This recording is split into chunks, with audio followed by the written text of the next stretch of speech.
एक वीरान किला, धुंधली रात, दूर कहीं से आती हल्की सी आवाज। क्या सचमुच भारत कभी आजाद हो पाएगा? कौन थे वे लोग जिन्होंने बींधती हुई गुलामी के अंधेरे में पहले आजादी शब्द बोला? क्यों? उनकी सांसों में डर नहीं, उम्मीद थी। शायद हम सब आज जानते हैं कि स्वतंत्रता दिवस क्यों मनाते हैं। लेकिन क्या आप वाकई जानते हैं किन हालात में क्रांति की पहली चिंगारी जली थी? किसने सबसे पहले अंग्रेज हुकूमत को चुनौती दी? इस कहानी के शुरू में सिर्फ विश्वास था कि कोई आश्चर्य घटने वाला है। एक ऐसा दौर था जिसमें हर शख्स अपने भीतर एक रहस्य छुपाए बैठा था। आज नहीं तो कल ये जंजीरें टूट जाएंगी। कुछ लोगों ने अपने परिवार तक को नहीं बताया कि वे एक मिशन पर जा रहे हैं। कोई दोस्त आधी रात को निकला, कोई गरीब किसान बंदूक की जगह तीर धनुष लेकर घर से निकला। हर किसी के चेहरे पर यही सवाल था, क्या हम वाकई ये कर पाएंगे?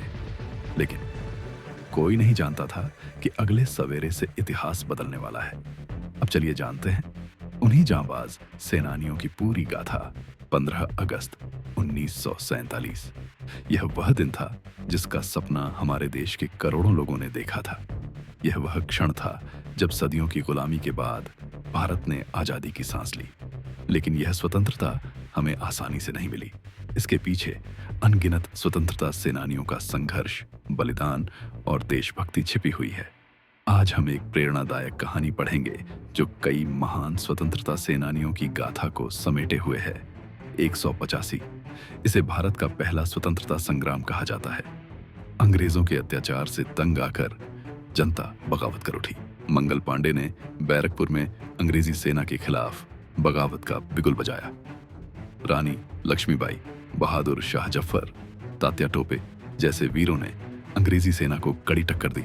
भले ही यह संग्राम असफल रहा, लेकिन इसने आने वाली पीढ़ियों में आजादी की चिंगारी जला दी। 1900 के आसपास भारत में आजादी की लहर तेज होने लगी।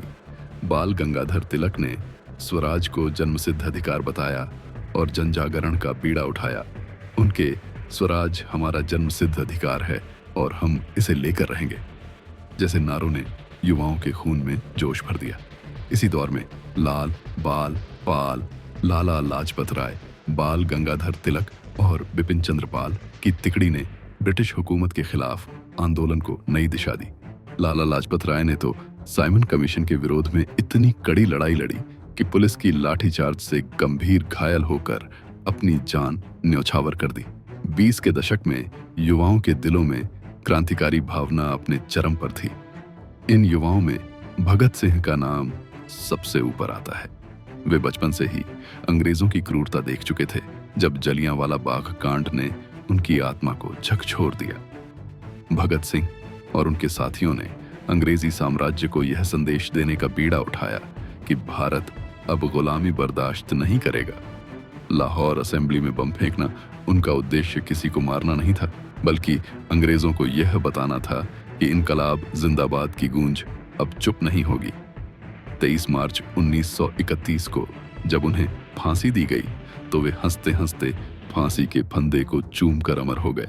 दूसरी ओर स्वतंत्रता संग्राम का एक स्वरूप अहिंसा और सत्य पर आधारित था, जिसका नेतृत्व महात्मा गांधी ने किया। उन्होंने 1915 में भारत लौटकर जन आंदोलनों की शुरुआत की। चंपारण सत्याग्रह, असहयोग आंदोलन, नमक सत्याग्रह और भारत छोड़ो आंदोलन के माध्यम से उन्होंने जनता को संगठित किया। गांधी जी ने यह साबित किया कि लड़ाई केवल हथियारों से नहीं, बल्कि एकता, आत्मविश्वास और सत्य के बल पर भी जीती जा सकती है। अगर गांधी जी शांतिपूर्ण संघर्ष के प्रतीक थे, तो सुभाष चंद्र बोस बलिदान और आक्रामक क्रांति के प्रतीक थे। उनका नारा, तुम मुझे खून दो, मैं तुम्हें आजादी दूंगा, हर भारतीय के दिल में बिजली की तरह कौंध गया। उन्होंने आजाद हिंद फौज बनाई और बाहर से अंग्रेजों को परास्त करने का प्रयास किया। भले ही उनकी योजना पूरी तरह सफल नहीं हो पाई, लेकिन उनके साहस ने स्वतंत्रता आंदोलन को अदम्य शक्ति दी। महिला स्वतंत्रता सेनानियों का योगदान आजादी की लड़ाई में महिलाओं ने भी महत्वपूर्ण भूमिका निभाई। सरोजिनी नायडू ने अपने भाषणों से जनता में देशभक्ति की भावना जगाई। कस्तूरबा गांधी ने हर आंदोलन में गांधी जी का साथ दिया। अरुणा आसफ अली ने 1942 के भारत छोड़ो आंदोलन में ब्रिटिश पुलिस का सामना डटकर किया और तिरंगा फहराया। 1942 भारत छोड़ो आंदोलन द्वितीय विश्व युद्ध के दौरान जब अंग्रेज भारत की जनता पर और अत्याचार करने लगे, तब गांधी जी ने भारत छोड़ो का नारा दिया। यह आंदोलन पूरे देश में आग की तरह फैल गया। कई नेताओं को गिरफ्तार किया गया, लेकिन स्वतंत्रता की लौ बुझी नहीं। 15 अगस्त 1947 आजादी का दिन लाखों बलिदानों, संघर्षों और कष्टों के बाद 15 अगस्त 1947 की सुबह आई। दिल्ली के लाल किले पर तिरंगा फहराया गया और देश के पहले प्रधानमंत्री पंडित जवाहरलाल नेहरू ने ट्रिस्ट विथ डेस्टिनी भाषण देकर स्वतंत्र भारत की शुरुआत की। आजादी हमें यूं ही नहीं मिली। किसी ने हंसते हंसते फांसी का फंदा चूमा, किसी ने वर्षों जेल की यातना सही, किसी ने अपने परिवार को छोड़ दिया और लाखों लोग गुमनाम रहकर भी स्वतंत्रता की जंग में कूद पड़े। इस स्वतंत्रता दिवस पर हमें यह वचन लेना चाहिए कि हम उन बलिदानों का मान रखेंगे, देश की एकता और अखंडता को बनाए रखेंगे और अपने कर्तव्यों का पालन करेंगे। स्वतंत्रता सिर्फ एक अधिकार नहीं, बल्कि एक जिम्मेदारी है।